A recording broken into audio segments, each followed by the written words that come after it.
નમસ્કાર દર્શક મિત્રો, હું જપન શાહ, કાનમ એક્સપ્રેસ ન્યૂઝમાં આપનું સ્વાગત છે। જોઈએ આજના મુખ્ય અને મહત્વના સમાચાર। સુરતમાંથી આવી રહ્યા છે તાજેતરના સમાચાર। ભારે વરસાદ બાદ ડેપ્યુટી ગૃહમંત્રી હર્ષ સંઘવી પહોંચ્યા વરાછાના પોદાર આર્કેટ અને યશ પ્લાઝાની મુલાકાતે। પાણી ભરાવાથી મોબાઈલ માર્કેટને અને કમ્પ્યુટર માર્કેટને કરોડોનું નુકસાન। અસરગ્રસ્ત વેપારીઓ સાથે કરી સીધી મુલાકાત।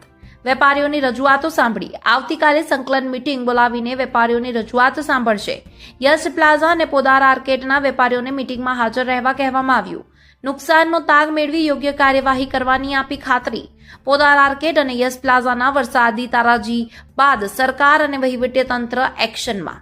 રિપોર્ટર સાગર સોલંકી, સુરત। મારું નામ ગઢિયા મહેશ છે।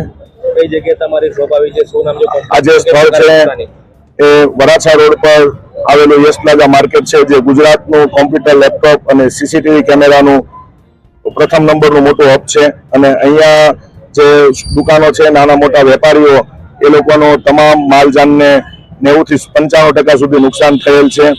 અને સંપૂર્ણ ઇલેક્ટ્રોનિક્સનો, કોમ્પ્યુટર, લેપટોપ, સીસીટીવીનો સ્પેર પાર્ટો નષ્ટ થયા છે। અને ગઈકાલે મીડિયા મારફત દ્વારા મેં ઉગ્ર રજૂઆત કરી હતી અને સ્ટીલના કીડા પડશે તંત્રને અને ભ્રષ્ટ લોકોને, એ શબ્દ મેં વાપર્યો હતો। અને એ મીડિયાની નોંધ, એ જે શબ્દોની નોંધ સરકારશ્રી સુધી ગઈ।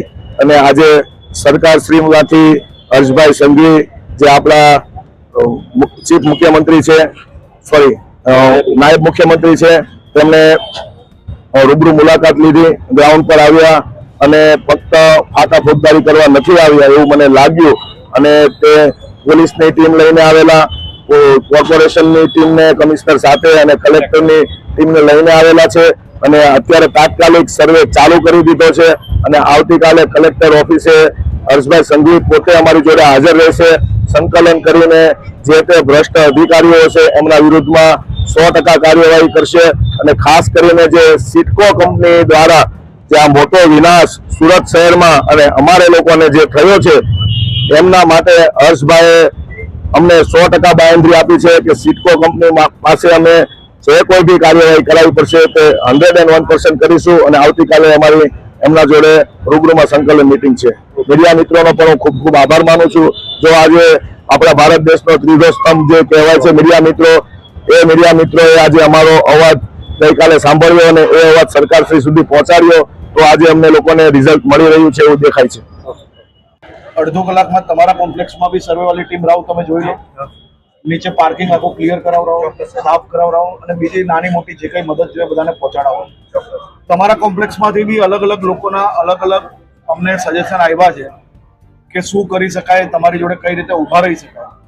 એમાં જેટલા બી વિષયો પર આપણે કામ કરી શકતા હશો એટલા તમને મદદ કરવા માટે તાત્કાલિક રાજ્ય સરકારમાં અમે પ્રયત્ન કરીએ। બીજું કે આજે મુખ્યમંત્રી શ્રી બી આવ્યા હતા, કેન્દ્રીય મંત્રી શ્રી બી હતા, અને બધા જ લોકોએ બેસીને નક્કી કર્યું છે કે કઈ રીતે જે નુકસાન થયું છે વેપારીઓને એને મદદ કરી શકાય તે માટે તાત્કાલિક રાજ્ય સરકારની અલગ અલગ ટીમો બી સુરતમાં બોલાવવામાં આવી છે। એટલે તમે સૌ લોકોએ જેને સામાન હટાવી લીધો હોય જાતે, એને વિડીયોગ્રાફી જે રાખી હોય એ સર્વેની ટીમ આવે એને આપી લેજો, જેથી અંદાજો આવી શકે કે તમને કેટલું નુકસાન થયું છે અને એના પરથી આપણે કોઈ નિકાલ લાવી શકીએ। પણ આ બધી ટીમ તમારી જોડે જ હતી રાત દિવસ, અને હજી બી કાલે તમારા કોમ્પ્લેક્સમાંથી બી 5 જણને કલેક્ટર ઓફિસની જે મિટિંગ હશે ત્યાં હું પોતે બેસવાનો છું। જે કંપનીના હિસાબે પાણી અહીંયા ભરાયું છે એને બી બોલાવવાના છે, અને તમને લોકોને જેટલી મદદ થઈ શકતી હોય એટલી મદદ તાત્કાલિક ડિક્લેર કરાવશો। અને સાથે સાથે કાલે આ મિટિંગ પૂરી થઈ નહીં જાય ત્યાર સુધી હું અહીંયાથી વટવાનો નથી, ગાંધીનગર બી નથી જવાનું, એટલે હું કલેક્ટર કચેરી જ છું। અને તમે 5 જણ